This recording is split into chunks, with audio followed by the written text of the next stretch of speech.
Hi, this is Jenny from the Missouri Star Quilt Company, and we wanted to do a little update on our binding tutorial. We've had some calls about it and some concerns from people, and we thought that if we went a little bit slower that it would work for everybody and you'd be able to see it. I've been using this for a while and I love it. So let me show you how I do it, and then we'll go from there. So the first thing you want to do is you want to put 2 pins on the edge of your quilt that are 12 inches apart, because this is where you're going to start your binding and end your binding. When you attach your binding, you will leave a tail of about 6 to 8 inches. So we're going to go to the sewing machine and sew this on, and then I'll come back with this binding sewn all the way on and we'll work it out from there. Okay, so here we are back. We've sewn our binding all the way around and stopped at the 2 pins that we have put right in here and left our 10-inch tails. So now, if you'll watch carefully, we're going to take this binding tool and we're going to lay it right in there, snug in there to the stitch line, pull it out here. On this line where it says mark, we're going to mark. Then we're going to open this up and we're going to lay this binding tool with the mark line on the mark line, which is pretty self-explanatory, and we're going to trim that and trim off that little point. The little point helps you line it up when you put it together to sew it, so you want to trim that off. Okay, so this side is done. Now on the tool it says this side is always up, so we take the tool, we rotate it around this way, and we lay it snug under here, and we mark on the mark line on this side. Now this is really the big difference that people aren't getting. Usually their binding ends up being about 2.5 inches too big, and it's because of this mistake right here. We don't lay this on the mark line. On this side, we put the tip on the mark line.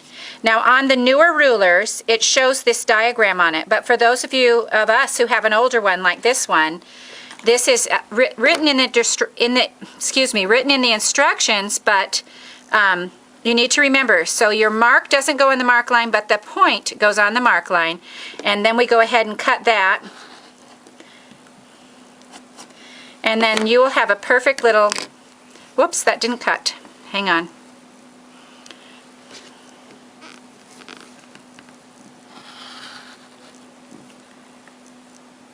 There we go. And then these will lay together. You open them up and put them together like this. Because your binding is pressed in half, you'll have that center line also.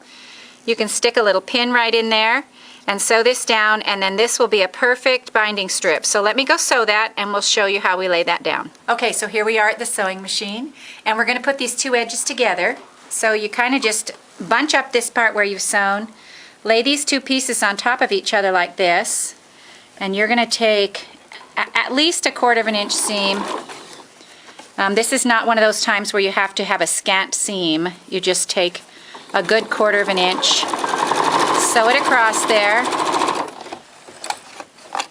and then when you open this up, it'll stretch out and be the perfect size to fit in your 12-inch space. So now let's go ahead and attach that down.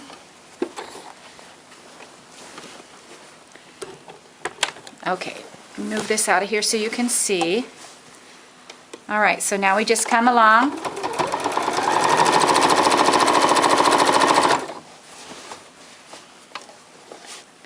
Make sure that's lined up on the edge.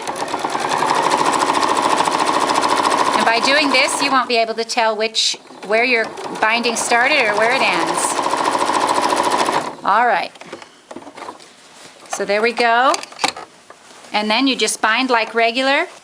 This edge will curve around and you'll stitch it down right there and it'll be a perfect fit. So there you have it, a new and improved binding tool. We hope you enjoyed this tutorial from the Missouri Star Quilt Company. One more thing. If you like our videos and tutorials, make sure that you rate them and subscribe to our channel on YouTube. Thanks.